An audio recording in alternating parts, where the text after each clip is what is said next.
Gold ತಗೊಳ್ಳಿ ಅಂತ ನಾನು ಹೇಳಲ್ಲ, ಆದರೆ ಗೋಲ್ಡ್ ಬಾಂಡ್ಸನ್ನು ತಗೊಳ್ಳಿ. ಈಗ ನೀವು CBSE ಓದಿಸ್ತೀರಾ, ICSE ಓದಿಸ್ತೀರಾ, ಇಲ್ಲ ಸ್ಟೇಟ್ ಸಿಲೆಬಸ್ ಓದಿಸ್ತೀರಾ, ಆದಾಯದ ಜೊತೆಗೆ ಒಂದಷ್ಟು ಸೇವ್ ಮಾಡಲೇಬೇಕು. ಆ 12 ವರ್ಷಕ್ಕೆ ಇಮ್ಯಾಜಿನ್ ಎಷ್ಟು ದುಡ್ಡು ಇವ್ರದ್ದು ಬಂದಿರುತ್ತೆ. ಇವಾಗ ಏನು ಜಾಬ್ ಇದೆಯಲ್ಲ, ಕೆಲಸಗಳೇನೇನು ಇದೆಯಲ್ಲ, ಇದು 40% ಅಷ್ಟು ಕಡಿತಗೊಳ್ಳುತ್ತೆ. ನಾನು ಕೋರ್ಸ್ ಮುಗಿಸು ಹೊರಗಡೆ ಬರೋಷ್ಟೊತ್ತಿಗೆ ನನಗೆ ಡಿಮ್ಯಾಂಡ್ ಇರುತ್ತೆ. ನಿಮಗೆ ಸಿಗಬೇಕು ಅಂದರೆ 90% ಇದ್ದರೆ ನೀವು ಕನಸು ಕಾಣ್ಬೋದು, ಅಷ್ಟು ಡಿಮ್ಯಾಂಡ್ ಇದೆ. ಹಾಗೆ ಸರ್, ಈಗ ಪ್ರೀ ಪ್ರೈಮರಿಯಿಂದ ಮಾತಾಡ್ತಾ ಇದ್ವಿ. ಪ್ರೀ ಪ್ರೈಮರಿ ಆಗಿರ್ಬೋದು, ಪ್ರೈಮರಿ ಆಗಿರ್ಬೋದು, ಅಥವಾ ಹೈಸ್ಕೂಲ್ ಅಂತ ಆಗಿರ್ಬೋದು, ಮೆಟ್ರಿಕ್ ಮುಗಿಯೋದರೊಳಗೆ ಒಂದು ಕುಟುಂಬದ, ಒಂದು ಮಧ್ಯಮ ವರ್ಗದ ಕುಟುಂಬದ ಉದಾಹರಣೆಯನ್ನು ತೆಗೆದುಕೊಂಡ್ರು. ಒಂದು ಹಣಕಾಸು ಈ ಎಜುಕೇಷನ್ಗೆ ಸದ್ಯದ ಮಟ್ಟಿಗೆ, ಅದು ಸರ್ಕಾರಿ ಆಗಿರ್ಬೋದು, ಖಾಸಗಿ ಆಗಿರ್ಬೋದು, ಉನ್ನತ ಮಟ್ಟದ ಸಂಸ್ಥೆಗಳಲ್ಲಿ ಆಗಿರ್ಬೋದು, ಒಂದು ಖರ್ಚಿನ ಅಂದಾಜು ವೆಚ್ಚಗಳನ್ನು ಗಮನಿಸೋದಾದರೆ ನೀವು ನೋಡಿದ ಹಾಗೆ ಯಾವ ರೀತಿ ಇದೆ ಸರ್? ಈಗ ಮೆಟ್ರಿಕ್ ಪೂರ್ವ ಓಕೆ, ಈಗ ಒಂದು ನೋಡಿ, ಯಾವ ಇನ್ಸ್ಟಿಟ್ಯೂಷನಲ್ಲಿ ನಾವು ಓದ್ತೀವಿ ಅನ್ನುವಂಥದ್ದು. ಇದು ಎಲ್ಲವೂ ನಮ್ಮಲ್ಲಿ ಎಲ್ಲವೂ ಸಮಾನ ಅನ್ನುವಾಗಲೇ ಸಾಕಷ್ಟು ಶಿಕ್ಷಣದಲ್ಲಿ ಕೂಡ ಅನೇಕ ಮಜಲುಗಳಿವೆ. ಈಗ ನೀವು CBSE ಓದಿಸ್ತೀರಾ, ICSE ಓದಿಸ್ತೀರಾ, ಇಲ್ಲ ಸ್ಟೇಟ್ ಸಿಲೆಬಸ್ ಓದಿಸ್ತೀರಾ. ಸುಮ್ಮನೆ 3 ಹೇಳಿದೆ, ಇನ್ನು ಇಂಟರ್ನ್ಯಾಷನಲ್ ಸಿಲೆಬಸ್ಸು ಅದು ಇದು ಅಂತ ಹೇಳಿದ್ರೆ ಒಂದು 10 ಆಗುತ್ತೆ. ಒಂದು 3-4 ಮಾತಾಡುವ. ಮತ್ತು ಎಲ್ಲಿ ಓದಿಸ್ತೀವಿ? KV ಕೇಂದ್ರೀಯ ವಿದ್ಯಾಲಯದಲ್ಲಿ ಓದಿಸ್ತೀವ, ಸರ್ಕಾರಿ ಶಾಲೆಯಲ್ಲಿ ಓದಿಸ್ತೀವ, ಪ್ರೈವೇಟ್ ಇನ್ಸ್ಟಿಟ್ಯೂಷನಲ್ಲಿ ಓದಿಸ್ತೀವ. ನಾನು KVಲಿ ಓದಿಸ್ತೀನಿ ಅಂದರೆ ಅಲ್ಲಿ ಕಡಿಮೆ ಸೀಟ್ ಇರುತ್ತೆ ಸಿವಿಲಿಯನ್ಸ್ಗೆ. ಆ ಸಿವಿಲಿಯನ್ಸಲ್ಲಿ ಇಲ್ಲ ಏರ್ಫೋರ್ಸ್ ಸ್ಕೂಲಲ್ಲೂ ಕಡಿಮೆ ಸೀಟ್ ಇರುತ್ತೆ, ಅಲ್ಲಿ ಸೀಟ್ ಸಿಗುತ್ತಾ ಮೊದಲನೇದು. ಇಲ್ಲ ಸರ್ಕಾರಿ ಶಾಲೆಯಲ್ಲಿ ಓದಿಸ್ತೀನಿ, ಆವಾಗ ನಮಗೆ ಆಲ್ಮೋಸ್ಟ್ ನಮಗೇನು ಫೀಸ್ ಇಲ್ಲ, ಅರ್ಥ ಆಯ್ತಾ? ಇಲ್ಲ ನಾನು ಪ್ರೈವೇಟ್ ಸ್ಕೂಲಲ್ಲಿ ಓದಿಸ್ಬೇಕು. ಪ್ರೈವೇಟ್ ಸ್ಕೂಲಲ್ಲಿ ಎಲ್ಲಿ ಸಿಟಿಲಿ ಓದಿಸ್ತೀರಾ, ನಿಮ್ಮೂರಲ್ಲಿರೋ ಪ್ರೈವೇಟ್ ಸ್ಕೂಲ್ ಓದಿಸ್ತೀರಾ, ಇಲ್ಲ ತುಂಬ ರೆಪ್ಯೂಟೆಡ್ ಸ್ಕೂಲಲ್ಲಿ ಓದಿಸ್ತೀರಾ. ರೆಪ್ಯೂಟೆಡ್ ಇನ್ಸ್ಟಿಟ್ಯೂಷನಲ್ಲಿ ಓದಿಸಿದ್ರೆ ಖಂಡಿತ ಖರ್ಚು ಜಾಸ್ತಿ ಇದೆ. ನಾನು ನಿಮ್ಗೆ ಹೇಳಿದ್ನಲ್ಲ, ನಿಮ್ಗೆ ಉದಾಹರಣೆಗಳನ್ನು ನಾನು ಕೊಡಬಲ್ಲೆ. LKGಗೆ 15 ಲಕ್ಷ ಕೊಟ್ಟು ಕಾಯುವಂಥ ಸ್ಕೂಲ್ಗಳು, ರೆಸಿಡೆನ್ಷಿಯಲ್ ಸ್ಕೂಲ್ಗಳು, ಅರ್ಥ ಆಯ್ತಾ, ಸೌತ್ ಇಂಡಿಯಾದಲ್ಲೇ ನಿಮಗೆ ಹೇರಳವಾಗಿ ಸಿಗುತ್ತೆ. LKGಗೆ ಇಷ್ಟಿದೆ, ಅರ್ಥ ಆಯ್ತಾ? ಹಂಗೇನೆ ನೀವು ಗೌರ್ಮೆಂಟ್ ಸ್ಕೂಲಲ್ಲಿ ನಾನು ಓದಿಸಿದ್ರೆ ಅಲ್ಲಿನೂ ಏನು best of the best teachers ಇದ್ದಾರೆ, ಇಲ್ಲ ಅಂತ ಏನಿಲ್ಲ. ಅಲ್ಲಿ ಓದಿಸಿದ್ರೆ ನಮಗೆ ಫೀಸ್ ಏನು ಅಂತ ನಮ್ಗೆ ಇಲ್ಲೇ ಇಲ್ಲ ಅಂತ ಇಟ್ಕೊಳ್ಳಿ. ಆಲ್ಮೋಸ್ಟ್ ನಾವೇನು ಕಟ್ಟೋದೇ ಇಲ್ಲ, ಒಂದು ನಾಮಿನಲ್ ಇರುತ್ತೆ, ಅದು ಸ್ಕಾಲರ್ಶಿಪ್ಪಲ್ಲಿ ಬಂದು ಹೋಗುತ್ತೆ. ಸೊ ಹಾಗಾಗಿ ಅಂಥ ಕಡೆ ಓದಿದ್ರೆ ಪ್ಲಾನಿಂಗ್ ಬೇರೆ. ನಾನು ಹೇಳೋದು ನಮ್ಮ ಆದಾಯ ಎಷ್ಟಿದೆ ಅದನ್ನು ನೋಡ್ಕೋಬೇಕು. ಪ್ರತಿ ಕುಟುಂಬ ಆದಾಯ ನೋಡ್ಕೋಬೋದು. ಆದಾಯದ ಜೊತೆಗೆ ಒಂದಷ್ಟು ಸೇವ್ ಮಾಡಲೇಬೇಕು. ಇಲ್ಲ ನಾನು ಗೌರ್ಮೆಂಟ್ ಸ್ಕೂಲ್ ಇವತ್ತು ಸೇರಿಸ್ತಾ ಇದ್ದೀನಿ ಅಂತಲೇ ಇಟ್ಕೊಳ್ಳಿ, ಆದ್ರೂ ಗೌರ್ಮೆಂಟ್ ಸ್ಕೂಲ್ ಸೇರಿಸಿ ಒಂದು 10 ವರ್ಷ ಆದಮೇಲೆ ಅಥವಾ 15 ವರ್ಷ ಆ ಮಗು 10th ಇಲ್ಲ 12th ಸೇರಿದಾಗ ಅವ್ರನ್ನ ಎಲ್ಲಿ ಸೇರಿಸ್ಬೇಕು ಅದ್ರದ್ದು ಪ್ಲಾನಿಂಗ್ ನೀವು ಇವಾಗ ಮಾಡಬೇಕು. ಅದ್ರ ಪ್ಲಾನಿಂಗಿಗಾಗಿ ನೀವು ಒಂದಿಷ್ಟು ಸೇವನ್ನು ಮಾಡಿ.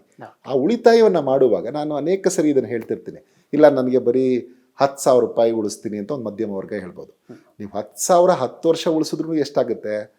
ಇಲ್ಲ ನಾನು ಒಟ್ಟಿಗೆ 10,000ನ ನೀವು ಸೈಟ್ ಮೇಲೆ ಹಾಕಿ ರಿಯಲ್ ಎಸ್ಟೇಟ್ ಚೆನ್ನಾಗಿ ಬೆಳೆಯುತ್ತೆ ಅಂತ ಹೇಳಿದ್ರೆ ಅದರಲ್ಲಿ ಅರ್ಥ ಇಲ್ಲ. ಅವ್ನು 10,000 ಕಟ್ಕೊಂಡು ಯಾವ ಸೈಟನ್ನು ತಗೊಳ್ಳಿಕ್ಕೆ ಸಾಧ್ಯ? ಅದಕ್ಕೆ ನಾನು ಹೇಳೋದು, ಆಯಿತು ನನಗೆ 1,000 ಉಳಿಸ್ತೀನಿ, 2,000 ಎಷ್ಟಾದರೂ ಉಳಿಸ್ತೀರಲ್ವ ನೀವು ನಿಮ್ಮ ಮಗುಗೆ ಅಂತ. ಅದನ್ನು ಉಳಿಸೋದನ್ನು ಯಾವ ರೀತಿಯಲ್ಲಿ ಪ್ಲಾನ್ ಮಾಡಬೇಕು? ಈಗ ನಾನು ಒಂದು ಉದಾಹರಣೆ ಕೊಡ್ತೀನಿ. ಯಾವುದೋ ಒಂದು ಮಧ್ಯಮ ವರ್ಗದ ಕುಟುಂಬ ಒಂದು 10,000 ಉಳಿಸುತ್ತೆ ಅಂತ ಇಟ್ಕೊಳ್ಳೋಣ. ಇಲ್ಲ ಒಂದು ಬಡ ಕುಟುಂಬ 1,000 ಉಳಿಸುತ್ತೆ ಅಂತಲೇ ಇಟ್ಕೊಳ್ಳೋಣ. ಅಷ್ಟನ್ನು ಅವರು ಈಗ ಚಿಟ್ ಫಂಡ್ಸ್ ಅಂತ ಇರುತ್ತೆ, ಅದು ಸರ್ಕಾರಿ ಕೂಡ ನಡೆಸುತ್ತೆ. ಈಗ MSIL ಇರ್ಬೋದು ಕರ್ನಾಟಕದಲ್ಲಿ. ಆದರೆ ಇಂಥ ಕಡೆಗೆ ನಾನು ಹಾಕ್ತೀನಿ, 1 ವರ್ಷನೋ 2 ವರ್ಷಕ್ಕೋ ಹಾಕ್ತೀನಿ. ನನ್ನಲ್ಲಿ ಅದರಲ್ಲಿ ಡಿಫ್ರೆಂಟ್ ಸ್ಕೀಮ್ಸ್ ಇದೆ. 1,000ಕ್ಕೂ ಇದೆ, 2,000ಕ್ಕೂ ಇದೆ, 25,000ಕ್ಕೂ ಇದೆ, 50,000ಕ್ಕೂ ಇದೆ. ಸೊ ನಿಮ್ಮ ಉಳಿತಾಯ ಎಷ್ಟಿದೆ ಅಂತ ನೋಡಿಕೊಂಡು ಆ ಥರದೊಂದು ಸ್ಕೀಮ್ಸಲ್ಲಿ 2 ವರ್ಷನೋ 3 ವರ್ಷನೋ ಹಾಕಿ ಅದು ಒಂದು ನಿಮಗೆ ಇಡಿಗಂಟು ಬರುತ್ತೆ ನಿಮ್ಮ ದುಡ್ಡು. ಅದನ್ನು ಎಲ್ಲಾದರೂ ಇನ್ವೆಸ್ಟ್ ಮಾಡ್ಬೋದಾ?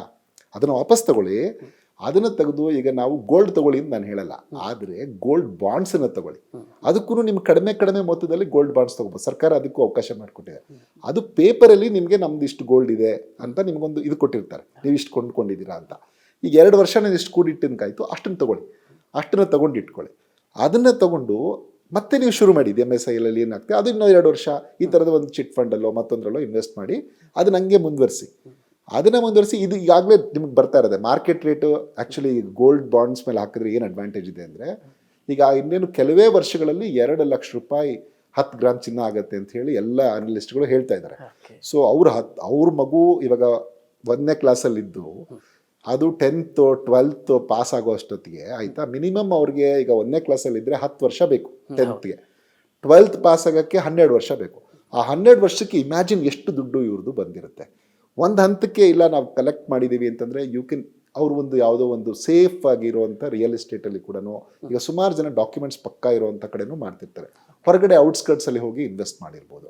ಇನ್ನು ಮ್ಯೂಚುವಲ್ ಫಂಡ್ಸಲ್ಲಿ ಅದರೆಲ್ಲ ಸ್ವಲ್ಪ ರಿಸ್ಕ್ ಇದೆ, ಆದರೆ ಇವುಗಳಲ್ಲಿ ನಿಮಗೆ ರಿಸ್ಕ್ ಕಡಿಮೆ ಇದೆ. ಚಿಟ್ ಫಂಡ್ಸಲ್ಲಿ, ಚಿಟ್ ಅಂದರೆ ನಾನು ಹೇಳ್ತಿರೋದು ರೆಕಗ್ನೈಸ್ ಚಿಟ್ ಫಂಡ್ಸಲ್ಲಿ. ನಾನು MSI ಅಲ್ಲಿ ಇಂಥವನ್ನೇ ಪದೇ ಪದೇ ಯಾಕೆ ಹೇಳ್ತೀನಿ ಅಂದರೆ ಸರ್ಕಾರಿ ಸಂಸ್ಥೆಗಳಿಂದ ನಡೆಸುವಂಥವು ನಿಮಗೆ ಲಾಸ್ ಇರಲ್ಲ. ಅಲ್ಲಿ ನಿಮಗೆ ಸ್ಟಾಕ್ ಮಾರ್ಕೆಟು ಇಲ್ಲಿ ಇನ್ವೆಸ್ಟ್ ಮಾಡಿ ಅಂತ ಹೇಳ್ಬೋದು, ಬಟ್ ನಿಮಗೆ ಸ್ವಲ್ಪ ಜ್ಞಾನ ಇರಬೇಕು ಎಲ್ಲಿ ಇನ್ವೆಸ್ಟ್ ಮಾಡಬೇಕು ಇದಕ್ಕಿಲ್ಲ. ನಾನು ಬಡ ವರ್ಗದ ಕುಟುಂಬಗಳು ಸ್ವಲ್ಪ ಅದಕ್ಕಿಂತ ಮೇಲ್ಪಟ್ಟ ಕುಟುಂಬಗಳ ಬಗ್ಗೆ ಯೋಚನೆ ಮಾಡ್ತೇನೆ. ಈಗ ನಿಮ್ಮ ವಿಚಾರದಲ್ಲೇ ಬರೋದಾದರೆ, ಒಂದು ಮಗು ಇವತ್ತು ನರ್ಸರಿಯಿಂದ ಶುರು ಮಾಡಬೇಕು, ಒಂದು ಈಗ 2 ವರ್ಷದ ಮಗು ಇದೆ. ಸೊ ನಮ್ಮ ಕುಟುಂಬದಲ್ಲಿ ಇನ್ನೊಂದು 2 ವರ್ಷಕ್ಕೆ ನಾವು ಎಜುಕೇಷನ್ಗೆ ಹಾಕ್ತೀವಿ. ಸೊ ಈ ಬಿಫೋರ್ 2 ವರ್ಷ ನಾವು ನೀವು ಹೇಳಿದಾಗೆ ಒಂದು ಚಿಟ್ ಫಂಡು ಅಥವಾ ಒಂದು ಈ ಥರದ್ದು ಆಯ್ಕೆ ಮಾಡಿಕೊಂಡು ಆ 3 ವರ್ಷದ ಇನ್ಕಮ್ನ ನಾವು ಮತ್ತೆ ಒಂದು ಸ್ಕೂಲ್ಗೆ ಬಳಸ್ಕೊಳ್ಳಿಕ್ಕೆ, ಅಥವಾ ಅದನ್ನು ಇನ್ನೊಂದು ಕಡೆ ನೀವು ಹೇಳಿದೆ ಗೋಲ್ಡ್ ಬಾಂಡ್ ಥರದ್ದು ಹಾಕ್ಕೊಂಡು ಅದರ ಸೈಡ್ ಇನ್ಕಮ್ನ ನೀವು ಇಲ್ಲಿ ಫೀಸ್ ಆಗಿ ಬಳಕೆ ಮಾಡ್ಕೊಳ್ಳೋ ರೀತಿಯಲ್ಲಿ ಟಿಪ್ ಅನ್ಕೋತೀನಿ. ಬಹುತೇಕ ಇನ್ನೂ ಒಂದು ವಿಚಾರನ ಹೇಳಬೇಕು, ಏನಂದರೆ ಮಕ್ಕಳಿಗೆ ನಾನೀಗ ನಾವು ಯಾವುದೊಂದು 1ನೇ ಕ್ಲಾಸ್ಗೆ 2ನೇ ಕ್ಲಾಸ್ಗೆ ಸೇರಿಸಿದ್ದೀವಿ, ಇವನು ಯಾವುದೋ ಒಂದು ಸ್ಕೂಲ್ಗೆ ನಮ್ಗೆ ಆಯ್ಕೆಯ ಸ್ಕೂಲ್ಗೆ ಸೇರಿಸಿದ್ವಿ, ಇದಾಗಬೇಕು ಅಂತ ಕನಸು ಇದೆ.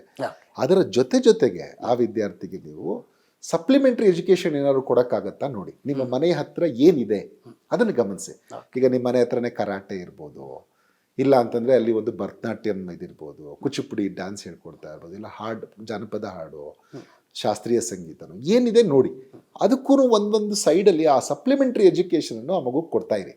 ಇದು ಏನಾಗುತ್ತೆ ನೋಡಿ, ಓವರ್ ಆಲ್ ಬೆಳವಣಿಗೆಗೆ ಪೂರಕವಾಗುತ್ತೆ. ಅವನ ಜ್ಞಾಪಕ ಶಕ್ತಿ ಹೆಚ್ಚಾಗುತ್ತೆ, ಅವನ ಬುದ್ಧಿಶಕ್ತಿ, ಅವನ ಓವರ್ ಆಲ್ ಆಕ್ಟಿವ್ನೆಸ್ ಹೆಚ್ಚಾಗುತ್ತೆ. ಒಂದು. ಎರಡನೇದೇನು ಅಂತಂದರೆ, ಒಂದು ವೇಳೆ ವರ್ಸ್ಟ್ ಸಿನಾರಿಯೋ ಇಟ್ಕೊಳ್ಳಿ. ನಾಳೆ ನೀವು ಅಂದ್ಕೊಂಡಿದ್ರೆ ನಿಮ್ಮ ಮಗು ಡಾಕ್ಟರ್ ಆಗಬೇಕು ಅಂತ, ನಾಳೆ ನಿಮ್ಮ ಮಗುಗೆ ನಾನು ಒಳ್ಳೆ ಸಿಂಗರ್ ಆಗ್ಬೋದು ಅನ್ನಿಸ್ತು, ಅವ್ನಿಗೆ ಅಲ್ಲೇ ಅದನ್ನು ಪ್ರೊಫೆಷನ್ ಆಗಿ ಮಾಡ್ಕೊಂಡು ಹೋಗ್ತಾನೆ. ಇಲ್ಲ ಒಬ್ಬ ಒಳ್ಳೆ ಡ್ಯಾನ್ಸರ್ ಆಗ್ಬೋದು ಅಂತ ಇಟ್ಕೊಳ್ಳಿ, ಅವನಲ್ಲೇ ಒಳ್ಳೆ ಡ್ಯಾನ್ಸರ್ ಆಗ್ತಾರೆ. ಇಲ್ಲ ನೀವು ಅಲ್ಲಿಂದ ಇವಾಗಿಲ್ಲೇ ಯಾವುದೋ ಒಂದು ಥಿಯೇಟರ್ ಗ್ರೂಪ್ ಜೊತೆಗೆ ಅವನಿಗೆ ಟ್ರೈನಿಂಗ್ ಪ್ರಾಕ್ಟೀಸಿಗೆ ಕಳಿಸಿದ್ರೆ ಅವ್ನಿಗೆ ಅದರಲ್ಲಿ ಅವನು ಎಕ್ಸ್ಪರ್ಟ್ ಆಗ್ತಾನೆ. ಮತ್ತು ಇವುಗಳಿಗೆ ಯಾವತ್ತೂ ಬೇಡಿಕೆ ಕಡಿಮೆ ಆಗೋದೇ ಇಲ್ಲ. ಆಗ ಈಗ ನೋಡಿ, ಇನ್ನೊಂದೇನು ಇದು ತಿಳ್ಕೊಬೇಕು ಇದೆಲ್ಲ ಪೋಷಕರು ಅಂದರೆ, ನಮಗೆ ಇವಾಗ ಕ್ಲಿಯರ್ ಆಗಿ ಗೊತ್ತಾಗಿರೋದೇನು ಅಂತಂದರೆ, WTO ಕೂಡ ಹೇಳ್ತಾ ಇದೆ, IMF ಸ್ಪಷ್ಟವಾಗಿ ಇದನ್ನು ಹೇಳಿದೆ. IMF ಒಂದು ವರದಿಯಲ್ಲಿ ಹೇಳುತ್ತೆ 40% ಜಾಬ್ಸ್, ಇವಾಗ ಏನು ಜಾಬ್ ಇದೆಯಲ್ಲ, ಕೆಲಸಗಳೇನೇನು ಇದೆಯಲ್ಲ, ಇದು 40% ಅಷ್ಟು ಕಡಿತಗೊಳ್ಳುತ್ತೆ. ಯಾಕೆ ಕಡಿತಗೊಳ್ಳುತ್ತೆ? ಆರ್ಟಿಫಿಷಿಯಲ್ ಇಂಟೆಲಿಜೆನ್ಸ್ ದೊಡ್ಡ ಮಟ್ಟದಲ್ಲಿ ಬರುತ್ತೆ. ಬಹುಶಃ ಇನ್ನು 2 ವರ್ಷದಲ್ಲಿ ನಿಮಗೆ ಇಲ್ಲಿರುವಂಥ ಅನೇಕ ಉದ್ಯೋಗಗಳು ಕ್ರಮೇಣ ನಾಶ ಆಗೋಕೆ ಹೋಗ್ತವೆ. 2 ರಿಂದ 5 ವರ್ಷದಲ್ಲಿ 40% ಎಕ್ಸಿಸ್ಟಿಂಗ್ ಜಾಬ್ಸ್ ಏನಿದೆ ಇವೆಲ್ಲ ಮಾಯ ಆಗುತ್ತೆ. ಹಾಗಂತ ಗಾಬರಿ ಆಗಬೇಕಾಗಿಲ್ಲ. ಆ 40% ಜಾಬ್ ಇನ್ನೂ ಹೆಚ್ಚಳವಾಗಿ ನಮಗೆ ಬೇರೆ ರೂಪದಲ್ಲಿ ಬರುತ್ತೆ. ಅದಕ್ಕೆ ನಾನು ತಯಾರಿದ್ದೀನ, ನನ್ನ ಮಕ್ಕಳನ್ನು ನಾನು ಅದಕ್ಕೆ ತಯಾರಿ ಮಾಡೋದು ಹೇಗೆ ಅನ್ನೋತರ ಇವಾಗಿಂದ ಪ್ಲಾನ್ ಮಾಡ್ಕೊಂಡು ಹೋಗ್ಬೇಕು. ಆಗ ಮಾತ್ರ ಸಕ್ಸಸ್ಫುಲ್ ಆಗಿ ಅವರ ಮಕ್ಕಳ ಬದುಕನ್ನು ಕಟ್ಬೋದು, ಅವರ ಬದುಕನ್ನು ಕಟ್ಬೋದು. ಇಲ್ಲಾಂದರೆ ಒಂದೇ ಸರಿ ನಾನು ಲೋನ್ ಮಾಡ್ತೀನಿ, ಈಗ ಬ್ಯಾಂಕ್ ಲೋನ್ ಕೊಡಲ್ವಾ ಅಂತ ಕೇಳ್ತಾರೆ. ಎಜುಕೇಷನ್ ಲೋನ್ ಕೊಡುತ್ತಲ್ಲ, ಈಗ MBBSಗೆ ಸೇರಿಸ್ತೀನಿ ನನ್ನ ಮಗನ್ನ, ಅದು 40 ಲಕ್ಷದಿಂದ 2 ಕೋಟಿವರೆಗೂ ಲೋನ್ ಕೊಡುತ್ತೆ ಬ್ಯಾಂಕ್ಸು. ಆಯಿತಾ? ಬಡ್ಡಿ ದರನೂ 8.5% ಇದೆ. ಮತ್ತು ನಮಗೆ ಅವ್ರಿಗೆ ಮಿನಿಮಮ್ 2 ವರ್ಷದವರೆಗೂ ಏನು ಬಡ್ಡಿನೂ ಕಟ್ಸ್ಕೊಳ್ಳಲ್ಲ. ಇದೆಲ್ಲವೂ ಇದೆ. ಮಾರಿಟೋರಿಯಂ 2 ವರ್ಷಕ್ಕೆ ಕೊಟ್ಟಿರ್ತಾರೆ. ಅದರಲ್ಲೂ ಕೊಲ್ಯಾಟ್ರಲ್ ಲೋನು, ನಾನ್ ಕೊಲ್ಯಾಟ್ರಲ್ ಲೋನ್ ಅಂತಿದೆ. ಕೊಲ್ಯಾಟ್ರಲ್ ಅಂದರೆ ನೀವೇನಾದರೂ ಅಡಮಾನ ಇಡ್ತೀರಾ, ಅಡಮಾನ ಇಟ್ಟರೆ ನಿಮಗೆ ಜಾಸ್ತಿ ಸಿಗುತ್ತೆ, ಬಡ್ಡಿ ದರನೂ ಸ್ವಲ್ಪ ಕಡಿಮೆ ಆಗ್ಬೋದು. ಬಡ್ಡಿ ದರದಲ್ಲಿ ಜಾಸ್ತಿ ಹೆಚ್ಚು ಕಮ್ಮಿ ಇಲ್ಲ, ಬಟ್ ಆದ್ರೂ ಇಲ್ಲಿ ನನಗೆ ಅಡಮಾನ ಏನು ಇಡಲ್ಲ ಅಂತಂದರೆ ನನಗೆ 40 ಲಕ್ಷದವರೆಗೂ ಕೊಡ್ತಾರೆ ಅವರು. ಆದರೆ ಇಲ್ಲಿ ವಿಚಾರ ಏನು ಅಂತಂದರೆ, ನೀವು ಇದಕ್ಕೆ ಈಗಲಿಂದಲೇ ತಯಾರಿ ಮಾಡ್ಕೊಳ್ಳಿ ಅಂತ ನಾನು ಹೇಳೋದು. ಮುಂಚೆಯಿಂದನೇ ನೀವು 1ನೇ ಕ್ಲಾಸ್ 2ನೇ ಇವರನ್ನು ಸಾಲದ ಮೇಲೆ ಡಿಪೆಂಡೆನ್ಸಿ ಬೇಡ. ಆದ್ರೇನು ಸ್ವಲ್ಪ ಆಗಿ, ಯಾಕಂದರೆ ಸಾಲ ಮಾಡದೆ ಏನೂ ಮಾಡೋಕ್ಕಾಗಲ್ಲ. ಆದರೆ ನೀವು ಪೂರ್ತಿಯಾಗಿ ನಾನು ಅದನ್ನು ನಂಬ್ಕೊಂಡೆ ನಾನು ಇವತ್ತಿಂದ ಯಾಕೆ ನಾನು ಇದನ್ನು ಯೋಚನೆ ಮಾಡಬೇಕು ಅಂತ ಮಾಡಬೇಡಿ. ಈಗಿಂದ ಯೋಚನೆ ಮಾಡಿ. ಹಂಗಂದ್ರೆ ಅತಿಯಾಗಿ ಯೋಚನೆ ಮಾಡಿ ನಿಮ್ಮ ಇವತ್ತಿನ ಸುಖ ಸಂತೋಷವನ್ನು ಹಾಳು ಮಾಡ್ಕೋಬೇಡಿ. ನನ್ನ ಮಕ್ಕಳನ್ನ ಓದಿಸ್ಬೇಕು, ನನ್ನ ಮಗಳನ್ನ ಓದಿಸ್ಬೇಕು ಅನ್ನೋ ಒಂದೇ ಕಾರಣಕ್ಕೆ ಇವತ್ತು ನಾನು ಸರಿಗೆ ಊಟ ಮಾಡಿದೆ, ಇವತ್ತು ನಾನು ಏನನ್ನೂ ಲೈಫನ್ನು ಯಾವುದೇ ರೀತಿಯಲ್ಲಿ ಎಂಜಾಯ್ ಮಾಡಿದೆ, ಬರೀ ತ್ಯಾಗ ಮಾಡಿಕೊಂಡು ಅನೇಕ ಪೋಷಕರು ಅವರ ಇಡೀ ಜೀವಿತಾವಧಿನ ಹಾಳು ಮಾಡ್ಕೊಂಡಿರೋದು ನೋಡಿದ್ದೀನಿ. ದೊಡ್ಡವರಾದ್ಮೇಲೆ ಈ ಮಕ್ಕಳು ಒಳ್ಳೆ ಪೊಸಿಷನ್ಗೆ ಹೋಗಿದ್ದಾರೆ, ಆ ಮಕ್ಕಳು ತಂದೆ ತಾಯಿಗಳನ್ನೂ ನೋಡ್ಕೊಳ್ಳಲ್ಲ. ನಿಮ್ಮ ಕರ್ತವ್ಯ ಮಾಡಿದಿರಿ ಬಿಡಿ, ನೀವೇನು ಬರಬೇಡಿ, ನೀವು ಇಲ್ಲೇ ಇರಿ ಅಂತ ಅವ್ರು ವಿದೇಶಕ್ಕೆ ಹಾರೋಗಿರುವಂಥ ಅನೇಕ ಘಟನೆಗಳಿದೆ. ನಾನು ಹೇಳೋದು, ಎಷ್ಟು ನೀವು ಉಳಿತಾಯ ಮಾಡ್ಬೋದು ಅಷ್ಟನ್ನ ಉಳಿತಾಯ ಮಾಡಿ. ನಿಮ್ಮ ಲೈಫ್ ಏನಿದೆ ಅದು ಮಿನಿಮಮ್ ಕಂಫರ್ಟ್ಸ್ ಆದರೂ ನೀವು ಅನುಭವಿಸಿ. ಎಲ್ಲ ತಂದೆ ತಾಯಿಗಳು ನಾನು ಇದನ್ನು ಪ್ರಾರ್ಥಿಸ್ಕೊಳ್ಳೋದು. ಪೂರ್ತಿಯಾಗಿ ನಾನು ತ್ಯಾಗ ಮಾಡ್ತೀನಿ ಅಂತ ಕೆಲವರು ನೋಡ್ತಾರೆ. ಇನ್ನು ಕೆಲವರು ನಾನು ಏನೂ ಮಾಡಲ್ಲ, ದಿಲ್ದಾರ ಖರ್ಚು ಮಾಡಿಬಿಡ್ತೀನಿ. ಎರಡೂ ತಪ್ಪು. ಎರಡು ಎಕ್ಸ್ಟ್ರೀಮ್ಗಳ್ನು ನೋಡಿದ್ದೀವಿ ಈ ಸಮಾಜದಲ್ಲಿ. ಆ ಥರದ್ದು ಎರಡೂ ಬೇಡ. ಮಿನಿಮಮ್ ಕಂಫರ್ಟ್ಸ್ನ ನೀವು ಎಂಜಾಯ್ ಮಾಡಿ, ಹಾಗೆಯೇ ಮುಂದಕ್ಕೇನು ಪ್ಲ್ಯಾನ್ ಮಾಡಿ. ನಿಮ್ಮ ಮಕ್ಕಳ ಬದುಕು ಚೆನ್ನಾಗಾಗುತ್ತೆ, ನಿಮ್ಮ ಬದುಕು ಚೆನ್ನಾಗಿರುತ್ತೆ. Okay, super sir. ಹಾಗೆಯೇ ಈಗ ಮೆಟ್ರಿಕ್ ಅಂತಕ್ಕಂಥದ್ದು ವಿದ್ಯಾರ್ಥಿಗಳ ಬದುಕಿನಲ್ಲಿ ಒಂದು ಮಹತ್ವದ ಘಟ್ಟ. ಪೋಷಕರಿಗೂ ಕೂಡ ಇದು ಜವಾಬ್ದಾರಿಯುತವಾದಂಥ ಘಟ್ಟ ಆಗುತ್ತೆ. ಅದರಲ್ಲೂ ಕೂಡ ಹಣಕಾಸು ಹಿನ್ನೆಲೆಯಲ್ಲಿ ಎಷ್ಟೋ ಜನ ಪೋಷಕರಿಗೆ ಆತಂಕ ಶುರುವಾಗದೆ ಇಲ್ಲಿಂದ ಮುಂದೆ ಏನು ಕೊಡಿಸೋದು, ನಮ್ಮ ಮಕ್ಕಳಿಗೆ ಶಿಕ್ಷಣ ಯಾವ ಕೋರ್ಸ್ ಕೊಡಿಸೋದು, ಯಾವ ಕಾಲೇಜಲ್ಲಿ ಕೊಡಿಸೋದು ಅನ್ನುವಂಥ ಗೊಂದಲ ಇರ್ತದೆ. ಮೆಟ್ರಿಕ್ ನಂತರದಲ್ಲಿರ್ತಕ್ಕಂಥ ಆಯ್ಕೆಗಳು ಮತ್ತು ಅದರ ಖರ್ಚು ವೆಚ್ಚಗಳು ಅವರ ಆಸಕ್ತಿಗೆ ಅನುಗುಣವಾಗಿ ನೀವು ಗಮನಿಸಿದ ಹಾಗೆ ಇವತ್ತು ಹೇಗಿದೆ ಪರಿಸ್ಥಿತಿ? ನೋಡಿ, ನಾನು ಹೇಳೋದು ಪ್ರತಿ ವಿದ್ಯಾರ್ಥಿಗೆ, ನೀವು 10th ಅಷ್ಟೊತ್ತಿಗೆ ವಿದ್ಯಾರ್ಥಿಗೆ ಗೊತ್ತಿರುತ್ತೆ ಅವನ ಆಸಕ್ತಿ ಏನು, ಅವನು ಯೋಚನೆ ಮಾಡಬೇಕು. ಆಮೇಲೆ ಇದನ್ನು ಅಫೋರ್ಡ್ ಮಾಡಬೇಕು ಅಂದರೆ ಅವನಿಗೆ ಯಾವ ರೀತಿಯಲ್ಲಿ ನಾನು ಸೇವ್ ಮಾಡಿದ್ದೀನಾ ಅಥವಾ ಸೇವ್ ಮಾಡ್ಬೋದಾ, ಅದನ್ನು ಎರಡು ಯೋಚನೆ ಮಾಡ್ಬೋದು. ಆಮೇಲೆ ಇದಕ್ಕೆ ಮಾರ್ಕೆಟ್ ಇದೆಯಾ. ಓಕೆ, ನನಗೆ ಏನೋ ಒಂದು ಆಸಕ್ತಿ ಇದೆ, ಆ ಆಸಕ್ತಿ ಒಳ್ಳೆಯದೇ. ಅದು ನಾನೊಂದು ವೇಳೆ ಅದನ್ನೇ ಆಧರಿಸಿ ಉದ್ಯೋಗವನ್ನು ಹುಡುಕಬೇಕು ಅಂದರೆ ಅದು ನಾಳೆ ನನಗೆ ಊಟವನ್ನು ತಂದು ಕೊಡಬಲ್ಲದ, ನನ್ನ ಜೀವನ ಮಟ್ಟವನ್ನು ಸುಧಾರಿಸಬಲ್ಲದ, ಈ ಥರದ್ದು ಯೋಚನೆ ಮಾಡಬೇಕು. ಇವೆರಡನ್ನೂ ಯೋಚನೆ ಮಾಡಬೇಕು. ಒಂದು, ನಾನು ಯೋಚನೆ ಮಾಡಿರುವ ಆಯ್ಕೆ ಮಾಡಿಕೊಳ್ಳುವ ಕೋರ್ಸ್ಗೆ ನಾಳೆ ಅಂದರೆ ಇವತ್ತು ಸೇರ್ಕೊಳತ್ತೀನಿ. ನಾನು ಹೊರಗಡೆ ಬರೋದು ಯಾವಾಗ? ಈಗ ನಾನು 10th ಇದ್ದಾಗ ನಾನು ಸೈನ್ಸ್ ಸೇರಿ ನಾನೇನೋ ಒಂದು MBBS ಇಂಜಿನಿಯರಿಂಗೋ ಏನೋ ಮಾಡ್ತೀನಿ ಅಂತಂದರೆ, ನೀನು 10th ಇದ್ದರೆ ನಿನಗೆ ಮಿನಿಮಮ್ 7.5 ವರ್ಷ ಆಗುತ್ತೆ ನೀನು ಡಾಕ್ಟರ್ ಆಗಲಿಕ್ಕೆ. ನಿನಗೆ ಮಿನಿಮಮ್ 6.5 7 ವರ್ಷ ಆಗುತ್ತೆ ನೀನು ಇಂಜಿನಿಯರ್ ಆಗೋಕ್ಕೆ.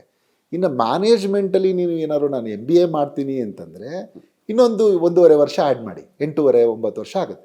ಸೊ ಈ ಥರದ್ದೆಲ್ಲ ಪ್ಲ್ಯಾನನ್ನು ಅವತ್ತು ಮಾಡಬೇಕು. ನನಗೆ ಡಿಮ್ಯಾಂಡ್ ಇರುತ್ತಾ, ನಾನು ಕೋರ್ಸ್ ಮುಗಿಸು ಹೊರಗಡೆ ಬರೋ ಅಷ್ಟೊತ್ತಿಗೆ ನನಗೆ ಡಿಮ್ಯಾಂಡ್ ಇರುತ್ತಾ, ಅದು ಒಂದು ಆಯ್ಕೆ. ಆಮೇಲೆ ನನಗೆ ಆಸಕ್ತಿ ಇದರಲ್ಲಿದೆ, ಇದರಲ್ಲಿ ಬೇಡಿಕೆನೂ ಇದೆ ಅಂತಂದರೆ ಖಂಡಿತ ಮಾಡ್ಬೋದು. ಅವಾಗ ನೋಡಿ, ಆಯ್ಕೆ ಮಾಡ್ಕೊಳ್ಳುವಾಗ ನನಗೆ ಅನೇಕರು ಇದನ್ನು ತಮಾಷೆಗೂ ನಾವು ನಮ್ಮ ಅಕಾಡೆಮಿಕ್ಸಲ್ಲಿ ಮಾತಾಡ್ತಿರ್ತೀವಿ. ಯಾವುದೇ ಕೋರ್ಸನ್ನ ತೊಗೊಳ್ಳೋದು ಇಲ್ಲ, ನಾನು ಟೆಲಿಕಮ್ಯುನಿಕೇಷನ್ ತೊಗೋತೀನಿ, ನಾನು ಪೆಟ್ರೋಲಿಯಂ ಇಂಜಿನಿಯರಿಂಗ್ ತೊಗೋತೀನಿ, ಅದು ತೊಗೋತೀನಿ, ಇದು ತೊಗೋತೀನಿ ಅಂತ ತೊಗೊಳ್ಳೋದು. ಆದರೆ ಕೊನೆಗೆ ಎಲ್ಲವನ್ನೂ ಮುಗಿಸಿ ಕೊನೆಗೆ ಮತ್ತೆ ಇವರು ಕಂಪ್ಯೂಟರ್ ಬೇಸ್ಡ್ ಆಗಿ ಇನ್ಫೋ ಸೈನ್ಸ್ ಬೇಸ್ಡಾಗೆ ಬರೋದು.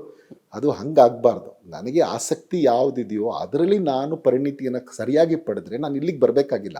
ಅದರಲ್ಲಿ ಕಂಪ್ಯೂಟರ್ನ ಬಳಸೋದು ಹೇಗೆ ಅಂತ ಕಲ್ತ್ಕೋಬೇಕು. ನಾನು ಮೆಕ್ಯಾನಿಕಲ್ ಇಂಜಿನಿಯರ್ ಆದರೆ ಮೆಕ್ಯಾನಿಕಲ್ ಇಂಜಿನಿಯರಿಂಗಲ್ಲೇ ಇನ್ಫಾರ್ಮೇಷನ್ ಸೈನ್ಸನ್ನು ಯಾವ ರೀತಿಯಲ್ಲಿ ಬಳಸ್ಕೋಬೋದು ಅದನ್ನು ನಾನು ಯೋಚನೆ ಮಾಡ್ಬೋದು. ಆಮೇಲೆ ನಾನು ಇನ್ನೊಂದು ಏನು ಹೇಳೋದು ಅಂದರೆ, 10th ನೀವು ಯೋಚನೆ ಮಾಡುವಾಗ ದಯವಿಟ್ಟು ನ್ಯಾರೋ ಮೈಂಡೆಡ್ ಆಗಿ ಯೋಚನೆ ಮಾಡಬೇಡಿ. ನಾನು ಆಗಲೇ ಹೇಳ್ದಂಗೆ ವಿಪುಲವಾದ ಅವಕಾಶ ಇದೆ. ಈಗ ಈವನ್ ನೀವು ಗ್ರಾಫಿಕ್ಸ್ ಮಾಡೋದನ್ನು ಕಲಿತ್ರೆ ಅವಾಗಿಂದನೇ ಪ್ಲ್ಯಾನ್ ಮಾಡಿ ಗ್ರಾಫಿಕ್ಸ್ಗೆ ಒಂದಕ್ಕೆ ಸೇರಿದ್ರೆ, ಅನಿಮೇಷನ್ಗೆ ಸೇರಿದ್ರೆ ಸಾಕಷ್ಟು ಹೇರಳವಾಗಿ ದುಡಿಬೋದು. ನನಗೆ ಗೊತ್ತಿರೋಂಗೆ ಹಾಲಿವುಡ್ಡಿನ ಅತ್ಯಂತ ಹೆಚ್ಚು ಗ್ರಾಫಿಕ್ಸ್ ಇರುವ ಸಿನಿಮಾಗಳನ್ನು ಬೆಂಗಳೂರಿನ ಅನೇಕ ಕೇಂದ್ರಗಳಲ್ಲಿ ತಯಾರಿಸುವಂಥದ್ದು ನನಗೆ ಗೊತ್ತಿದೆ. ಸೊ ಅಂದರೆ ಇಲ್ಲಿ ಕಾಸ್ಟ್ ಕಡಿಮೆ ಅಂತ ಅವ್ರು ಇಲ್ಲಿಗೆ ತಂದು ನಮ್ಮ ಇವ್ರನ್ನ ಯೂಸ್ ಮಾಡ್ತಾರೆ, ಎಕ್ಸ್ಪರ್ಟ್ಸ್ನ ಯೂಸ್ ಮಾಡಿ ತಯಾರಾಗ್ತವೆ. ಆ ಥರದ್ದು ಅನೇಕ ವಿಪುಲ ಅವಕಾಶಗಳಿದೆ. ಆದರೆ ನೀವು ಕರೆಕ್ಟಾಗಿ ಗುರುತಿಸಿ ನಿಮ್ಮ ಸಾಮರ್ಥ್ಯ ಎಷ್ಟಿದೆ, ಅದಕ್ಕೆ ನೀವು ಟ್ರೈನಿಂಗಿಗೆ ಎಷ್ಟು ದುಡ್ಡು ಬೇಕು, ಅದಕ್ಕೆ ಅಫೋರ್ಡ್ ಮಾಡೋಕ್ಕಾಗತ್ತಾ, ಇವೆಲ್ಲವನ್ನು ಪ್ಲ್ಯಾನ್ ಮಾಡಿದ್ರೆ ಖಂಡಿತ ನೀವು 5 ವರ್ಷನೋ 7 ವರ್ಷನೋ 10 ವರ್ಷನೋ ನೀವು ಒಟ್ಟು ಅಲ್ಲಿಂದ ಎಜುಕೇಷನ್ ಎಷ್ಟು ದಿನಗಳು ಬೇಕು. ಈಗ ನಾನು ಬರೀ MBBS ಆದರೆ ಸಾಲಲ್ಲ, MS ಆಗಬೇಕು ಅಂತ ಹೇಳ್ತೀನಿ. ಬರೀ BCom ಮಾಡಿದ್ರೆ ಆಗಲ್ಲ, MCom ಮಾಡಬೇಕು ಅಂತ ಯೋಚನೆ ಮಾಡ್ತೀನಿ. ಅದಕ್ಕೆ ಒಟ್ಟು ಅವಧಿಗಳು ಎಷ್ಟು ಅದನ್ನು ಕರೆಕ್ಟಾಗಿ ಲೆಕ್ಕ ಹಾಕಿ ಅವತ್ತಿಗೆ ಮಾರ್ಕೆಟ್ ಹೇಗಿದೆ, ಮಾರ್ಕೆಟ್ ಹೇಗಿರಬಹುದು ಅಂತ ನಾವು ಯೋಚನೆ ಮಾಡ್ಬೋದು. ಈಗ ನೋಡಿ, ಇವತ್ತು BCom ನಾನು ಸೇರ್ತೀನಿ, 10th ಇದ್ದೀನಿ, ನಾನು ಕಾಮರ್ಸ್ ಇಷ್ಟ ಇದೆ ನನಗೆ ಅಂತ ನಾನು ಹೋದರೆ ಇವತ್ತು ಏನಿದೆ ಡಿಮ್ಯಾಂಡ್, ನನಗೆ ಎಂಪ್ಲಾಯಬಿಲಿಟಿ ಎಷ್ಟಿದೆ ಅಂತ ಕಾಮರ್ಸ್ದು ನೀವು ತೆಗೆದು ನೋಡಿದ್ರೆ ಡೇಟಾ ಸಿಕ್ಕೋಗುತ್ತೆ. ಅಲ್ಲಿ ನಿಮಗೆ 44% ಅಷ್ಟು ಕಾಮರ್ಸ್ ಗ್ರಾಜ್ಯುಯೇಟ್ಸ್ಗೆ ಇದೆ ಅಂತ ಇಟ್ಕೊಳ್ಳೋಣ. ಹಂಗೆ ಒಂದು BA ಮಾಡಿದ್ರೆ ಅವನಿಗೆ ನಾನು ಏನೋ ಸಿವಿಲ್ ಸರ್ವಿಸ್ ಓದ್ತೀನಿ, BA ಮಾಡ್ತೀನಿ ಅಂತ ಅನೇಕ ವಿದ್ಯಾರ್ಥಿಗಳು ನೋಡ್ತೀವಿ. ಅವ್ರಿಗೊಂದು 43% ಎಂಪ್ಲಾಯಬಿಲಿಟಿ ರೇಟ್ ಇದೆ. ಇಲ್ಲ, ನಾನು ಆಗಲಿಲ್ಲ ಸಿವಿಲ್ ಸರ್ವಿಸ್ ಅಂದರೂ BA ಮಾಡಿ 43. ಅದೇ MCom ಮಾಡಿದ್ರೆ 72%ವರೆಗೂ ಅವ್ನಿಗೆ ಎಂಪ್ಲಾಯಬಿಲಿಟಿ ರೇಟ್ ಹೆಚ್ಚಾಗುತ್ತೆ. ಅದು ಈ ಥರ ಒಂದು ಫಾರ್ಮಸಿ ಮಾಡಿದ್ರೆ ಎಷ್ಟು ಎಂಪ್ಲಾಯಬಿಲಿಟಿ, ಇದೆಲ್ಲ ಲೆಕ್ಕ ಹಾಕಿ ನೀವು ಕ್ಯಾಲ್ಕುಲೇಟ್ ಮಾಡಿ ಅದಕ್ಕೆ ಬೇಕಾಗುವ ಪರಿಣಿತಿಯನ್ನು ಮತ್ತು ನೀವು ಆಯ್ಕೆ ಮಾಡ್ಕೊಳ್ತಿರಲ್ಲ ಇನ್ಸ್ಟಿಟ್ಯೂಷನ್, ಅದು ವೆರಿ ವೆರಿ ಇಂಪಾರ್ಟೆಂಟು. ಯಾಕೆ ಅಂತಂದರೆ ನಮ್ಮಲ್ಲಿ ಎಲ್ಲ ಗಲ್ಲಿಗೆ ಒಂದೊಂದು ಇನ್ಸ್ಟಿಟ್ಯೂಷನ್ಸ್ ಇರುತ್ತೆ. ಎಲ್ಲರೂ ನಾವು ಈ ಕೋರ್ಸ್ ಮಾಡ್ತೀವಿ ಅಂತಾರೆ. ಆದರೆ ಆ ಕೋರ್ಸ್ ಮಾಡುವಾಗ ನಿಮಗೆ ಅಲ್ಲಿ ಎಷ್ಟು ಮಟ್ಟಿಗೆ ಪ್ಲೇಸ್ಮೆಂಟ್ಸ್ ಇದೆ, ಇಲ್ಲಿ ಹಿಂದೆ ಎಷ್ಟು ಮಟ್ಟಕ್ಕೆ ಜ್ಞಾನವಂತರಾಗಿಯ ವಿದ್ಯಾರ್ಥಿಗಳು ಕೆಲಸಕ್ಕೆ ಸೇರಿದ್ದಾರೆ ಅನ್ನೋದ್ರದ್ದು ಅದು ಸೂಚಕ ಪ್ಲೇಸ್ಮೆಂಟ್ ಇದೆ ಅಂತ. ಸೊ ಅವ್ನು ಅಲ್ಲೇ ಸಿಕ್ಕೋಗ್ತಿದೆ, ಅವನಿಗೆ ಆಲ್ಮೋಸ್ಟ್ 90% ಪ್ಲೇಸ್ಮೆಂಟ್ಸ್ ಮಾಡ್ತೀವಿ ಅಂತ ಕೆಲವರು ಹೇಳ್ತಾರೆ. ಸ್ವಲ್ಪ ಖರ್ಚು ಜಾಸ್ತಿ ಆಗುತ್ತೆ ಅಂತ ಕಡೆಗೆ, ಯಾಕೆಂದರೆ ಅವ್ರು ತರಬೇತಿ ಕೊಡಲಿಕ್ಕೆ ಹೆಚ್ಚು ದುಡ್ಡು ತೊಗೊಳ್ತಿರ್ತಾರೆ, ಮತ್ತು ಡಿಮ್ಯಾಂಡ್ ಆದಾಗ ಸಹಜವಾಗಿ ಹೆಚ್ಚಿಸ್ತಾರೆ. ಸೊ ಇವೆರಡನ್ನೂ ಮನಗೊಂಡು ನಾವು ಅದಕ್ಕೆ ಪ್ರಕಾರ ಪ್ಲ್ಯಾನ್ ಮಾಡ್ಕೊಂಡು ಹೋಗಬೇಕು. 10th ಪ್ಲ್ಯಾನ್ ಮಾಡ್ಕೊಳ್ಳಿ. ಡಿಪ್ಲೊಮಾ ಮಾಡ್ತೀರಾ, ITI ಮಾಡ್ತೀರಾ, ಇಲ್ಲ ಮೆಡಿಕಲ್ ಮಾಡ್ತೀರಾ, ಇಂಜಿನಿಯರಿಂಗ್ ಮಾಡ್ತೀರಾ, MBA ಮಾಡ್ತೀರಾ. ಆಮೇಲೆ ಇನ್ನೂ ಇವಾಗ ನನಗೆ ಒಂದು 3 ಕೋರ್ಸ್ಗಳಿಗೆ ನಾನು ನಿಮ್ಗೆ ಹೇಳಲೇಬೇಕು ವಿಚಾರನ. 3 ಕೋರ್ಸ್ಗೆ ಅತ್ಯಂತ ಹೆಚ್ಚು ಬೇಡಿಕೆ ಇವತ್ತಿನ ದಿನ ಇದೆ. ಇದು ನಿಮಗೆ 10 ವರ್ಷ ಇದು 15 ವರ್ಷ ಆದರೂ ಇದಕ್ಕೆ ಬೇಡಿಕೆ ಕುಸಿಯಲ್ಲ ಅಂಥ ಕೋರ್ಸ್ಗಳು ಇವಾಗ ನೋಡಿ. ಒಂದು, ನಾನು ಈಗಾಗಲೇ ಮೆಡಿಕಲ್ ಇಂಜಿನಿಯರಿಂಗ್ ಇರುವ ಬೇಡಿಕೆ ಬಗ್ಗೆ ನಾನು ಮಾತಾಡ್ತಿಲ್ಲ, ಯಾಕೆಂದರೆ ಅವು ಆಗಲೇ ಜನಕ್ಕೆ ಇಷ್ಟ ಇದೆ. ಆದರೆ ಅದರಲ್ಲೂ ಇಂಜಿನಿಯರಿಂಗೇ ಒಂದು ವೇಳೆ ಮಾಡಬೇಕು ಅಂತಂದರೆ ಯಾವುದು ಆರ್ಟಿಫಿಷಿಯಲ್ ಇಂಟೆಲಿಜೆನ್ಸ್ಗೆ ಲಿಂಕ್ ಆಗಿರುವ ಕೋರ್ಸ್ಗಳಿದೆ, ದಯವಿಟ್ಟು ಅವುಗಳನ್ನು ಆಯ್ಕೆ ಮಾಡ್ಕೊಳ್ಳಿ. ಯಾವುದನ್ನು CS ಬೇಸ್ಡ್ ಇದೆ ಅಲ್ಲೂ CS ಅಲ್ಲೂ ಆರ್ಟಿಫಿಷಿಯಲ್ ಇಂಟೆಲಿಜೆನ್ಸ್ ಬೇಸ್ಡೇ ಕಲಿಸ್ತಾ ಇದ್ದಾರೆ. ಸೊ ಈ ಥರದ ಕೋರ್ಸ್ಗಳನ್ನು ಮಾಡಿ, ರೋಬೋಟಿಕ್ಸ್ಗೆ ಸಂಬಂಧಪಟ್ಟಂಥ ಕೋರ್ಸ್ಗಳನ್ನು ಮಾಡಿ, ಅವಕ್ಕೆ ಮತ್ತು ಬಿಗ್ ಡೇಟಾಗೆ ಸಂಬಂಧಪಟ್ಟ ಕೋರ್ಸ್ ಮಾಡಿ, ಡೇಟಾ ಮೈನಿಂಗಿಗೆ ಸಂಬಂಧಪಟ್ಟಂಥ ಕೋರ್ಸ್ಗಳನ್ನು ಮಾಡಿ, ಅವಕ್ಕೆ ಹೆಚ್ಚು ಬೇಡಿಕೆ ಇದೆ. ಸೊ ಇದು ಒಂದು ಸ್ಟ್ರೀಮ್ ಆಯಿತು. ಎರಡನೇ ಸ್ಟ್ರೀಮ್ ಯಾವುದು? ಈ ಲಾ ಅಂತೂ ಇವತ್ತು ತುಂಬ ಹೆಚ್ಚು. ಮೊದಲೆಲ್ಲ ಏನು ಅಂತಂದರೆ ಜನ ಮಾತಾಡ್ತಿದ್ರು, ಪೂಟ್ ಲಾಯರಿ ಹಿಂಗೆಲ್ಲ ಮಾತಾಡ್ತಾಯಿದ್ರು, ಅಂದರೆ ಎಲ್ಲೋ ಸಿಗದೇ ಇರೋರು ಅಲ್ಲಿ ಸೇರ್ತಾಯಿದ್ರು. ಇವತ್ತು ಆ ಥರದ್ದು ಕತೆ ಇಲ್ಲ. 90% ಬರಬೇಕು ನಿಮಗೆ ಪ್ರತಿಷ್ಠಿತ ಕಾಲೇಜ್ಗಳಲ್ಲಿ ಸೀಟ್ ಸಿಗಬೇಕು ಲಾ ಕೋರ್ಸ್ಗೆ ಅಂದರೆ. ಇಂಟಿಗ್ರೇಟೆಡ್ ಮಾಡಿದ್ದಾರೆ ಅನೇಕ ಕಡೆ 5 ವರ್ಷದ ಕೋರ್ಸು. ನಿಮಗೆ ಪ್ರತಿಷ್ಠಿತ ಮಾಡಬೇಕು ಅಂದರೆ ಕೆಲವು ಕಡೆ 95 ನಿಂತ್ಕೊಳ್ಳುತ್ತೆ. ಮಿನಿಮಮ್ ನಿಮಗೆ ಸಿಗಬೇಕು ಅಂದರೆ 90% ಇದ್ದರೆ ನೀವು ಕನಸು ಕಾಣ್ಬೋದು, ಅಷ್ಟು ಡಿಮ್ಯಾಂಡ್ ಇದೆ. ಈಗ ಲಾ ಕೋರ್ಸ್ ತುಂಬ ದೊಡ್ಡ ಮಟ್ಟದಲ್ಲಿ ಬರ್ತಾ ಇದೆ. ಸೊ ಅದಕ್ಕೆ ಯೋಚನೆ ಮಾಡಿ, ಲಾ ಯೋಚನೆ ಮಾಡಿ. ಆಮೇಲೆ ಸೈಕಾಲಜಿ ಈವನ್ ಡಾಕ್ಟರ್ಸ್ ಕೂಡ ಸೈಕ್ಯಾಟ್ರಿಸ್ಟ್ ಹೆಚ್ಚು ಬೇಡಿಕೆ ಬಂದಿದೆ. Even BSc psychology, MSc psychology, BA psychology ಕೂಡ ಕೆಲವು ಕಡೆ ಇದೆ. ಇವುಗಳಿಗೆ ಹೆಚ್ಚಿನ ಬೇಡಿಕೆ ಇದೆ. ಯಾಕೆಂದರೆ ನಮ್ಮಲ್ಲಿ ಎಷ್ಟೊಂದು ಪ್ರಾಬ್ಲಮ್ಸ್ ಬರ್ತಾ ಇದೆ ಅಂತಂದರೆ ಜನಕ್ಕೆ ಸ್ಟ್ರೆಸ್ ಜಾಸ್ತಿ ಆಗ್ತಾ ಇದೆ, ಸೈಕಾಲಜಿಸ್ಟ್ ಬೇಕಾಗ್ತಾ ಇದ್ದಾರೆ, ಆದರೆ ನಾವು ಸೈಕ್ಯಾಟ್ರಿಸ್ಟ್ ಹತ್ರ ಹೋಗಬೇಕು ಅಂತಾರೆ. ಸೊ ಈ ಥರದೊಂದು ವಾತಾವರಣ ಇರೋದ್ರಿಂದ ಜನದಲ್ಲಿ ಒಂಥರ ನಮಗೆ ನಾವೆಲ್ಲ ಓಡ್ತಾ ಇದ್ದೀವಿ ಸಮಯದ ಜೊತೆಗೆ, ಎಲ್ಲ ಯಾರು ಬೇರೆ ಏನು ಯೋಚನೆ ಮಾಡ್ತಾ ಇಲ್ಲ, ಓಡ್ತಾ ಇದ್ದೀವಿ. ಹಾಗಾಗಿ ಈ ಕೋರ್ಸ್ಗಳಿಗೆ ಹೆಚ್ಚೆಚ್ಚು ಬೇಡಿಕೆ ಬರುತ್ತೆ. ನಿಮಗೆ ಲಾ ಇರ್ಬೋದು, ಸೈಕಾಲಜಿ ಇರ್ಬೋದು, big data, artificial intelligence, robotics, ಆಮೇಲೆ ಈವನ್ ಮುಂದೆ ಹೋಗಿ ನಾನು ಹೇಳೋದು even electronic media, journalism, economics, ಈ ಕೋರ್ಸ್ಗಳಿಗೆ ಡಿಮ್ಯಾಂಡ್ ಇನ್ನೂ ಹೆಚ್ಚಾಗುತ್ತೆ. ಯಾಕೆಂದರೆ ಪ್ಲ್ಯಾನಿಂಗ್ ಬೇಕಾಗ್ತದೆ ಎಲ್ಲರಿಗೂ. ಪ್ರತಿ ಫರ್ಮ್ನೂ ಒಬ್ಬ ಎಕನಾಮಿಸ್ಟ್ ಬೇಕು ನಮಗೆ ಅಂತ ಆಯ್ಕೆ ಮಾಡ್ಕೋತಾ ಇರ್ತಾರೆ. ಸೊ ಹಾಗಾಗಿ ಅದಕ್ಕೆ ಇನ್ನೂ ಹೆಚ್ಚು ಬೇಡಿಕೆ ಬರ್ತಾ ಇರುತ್ತೆ. ಹಾಗೆಯೇ ನೋಡಿ, ಈಗ ಮೀಡಿಯಾ ಕೂಡ ನಾನಾ ಅವತಾರದಲ್ಲಿ ಮೀಡಿಯಾ ಬರ್ತಾನೆ ಇದೆ. ನೀವು ಸೋಷಿಯಲ್ ಮೀಡಿಯಾ ಇರ್ಬೋದು, ಇಲ್ಲ ನಿಮ್ಮದು ಡಿಜಿಟಲ್ ಮೀಡಿಯಾ ಇರ್ಬೋದು, ಎಲೆಕ್ಟ್ರಾನಿಕ್ ಮೀಡಿಯಾ. ಸೊ ಬೇರೆಯ ಇದರಲ್ಲಿ ಬರ್ತಾ ಇರೋದ್ರಿಂದ ಬೇಡಿಕೆ ಜಾಸ್ತಿ ಆಗುತ್ತೆ ಹೊರತು ಕಡಿಮೆ ಆಗಲ್ಲ. ಸೊ ಇಂಥ ಕೋರ್ಸನ್ನು ಆಯ್ಕೆ ಮಾಡ್ಕೊಳ್ಳಿ. ಜರ್ನಲಿಸಮ್ ಆಗ್ಬೋದು. ಜರ್ನಲಿಸಮ್ ಇನ್ನೇನಪ್ಪ ನ್ಯೂಸ್ ಪೇಪರ್ ಆಗೇ ಹೋಯ್ತಾ ಅನ್ನಂಗಿಲ್ಲ. ಜರ್ನಲಿಸಮ್ಗೆ ಈಗ ಹೊಸ ರೂಪದಲ್ಲಿ ಆಯಾಮಗಳು ಬಂದಿದೆ. ಈವನ್ ಡಿಜಿಟಲ್ ನ್ಯೂಸ್ ಪೇಪರ್ ಬರ್ತಾ ಇದೆ. ಸೊ ಅದರಲ್ಲಿ ಇವಾಗ ನೀವು ಪ್ಲ್ಯಾನ್ ಮಾಡಿ, ನಾನು ಇದಾಗ್ಬೋದು, ನನಗೆ ಒಳ್ಳೆ ವಾಕ್ಚಾತುರ್ಯ ಇದೆ, ನನಗೆ ನಾನು ಎಲ್ಲ ಜ್ಞಾನವನ್ನು ಪಡ್ಕೋಬೋದು ಅನ್ಸಿದ್ರೆ ನೀವು ಆ ಥರದೊಂದು ಕೋರ್ಸ್ಗೆ ಆಯ್ಕೆ ಮಾಡ್ಕೊಳ್ಳಿ. ಸೊ ಆ ಥರದನ್ನು ಪ್ಲ್ಯಾನ್ ಮಾಡಿ, ಯಾವುದು ಒಂದಕ್ಕೆ ಹೋಗ್ಬೋದು. ಅವ್ರು ಯಾರೋ ಹೋಗಿದ್ದಾರೆ, ನಮ್ಮ ರಿಲೇಟಿವ್ ಅದಾಗಿದ್ದಾರೆ, ನನ್ನ ಮಗನೂ ಅದನ್ನೇ ಸೇರಿಸ್ಬೇಕು, ಆ ಥರದೊಂದು ಧೋರಣೆ ಬಿಡಬೇಕು. ಇವನಲ್ಲಿ ಏನು ಆಸಕ್ತಿ ಇದೆ, ನನ್ನ ಮಕ್ಕಳಿಗೆ ಏನು ಆಸಕ್ತಿ ಇದೆ, ಮತ್ತು ನಾನು ಏನು ಅಫೋರ್ಡ್ ಮಾಡೋಕ್ಕೆ ಏನು ಪ್ಲ್ಯಾನ್ ಮಾಡ್ಬೋದು, ಎಲ್ಲವನ್ನು ಪ್ಲ್ಯಾನ್ ಮಾಡಿ ಆ ಕಡೆಗೆ ಹೋಗಿದ್ರೆ ಒಳ್ಳೆಯದಾಗುತ್ತೆ. ಓಕೆ.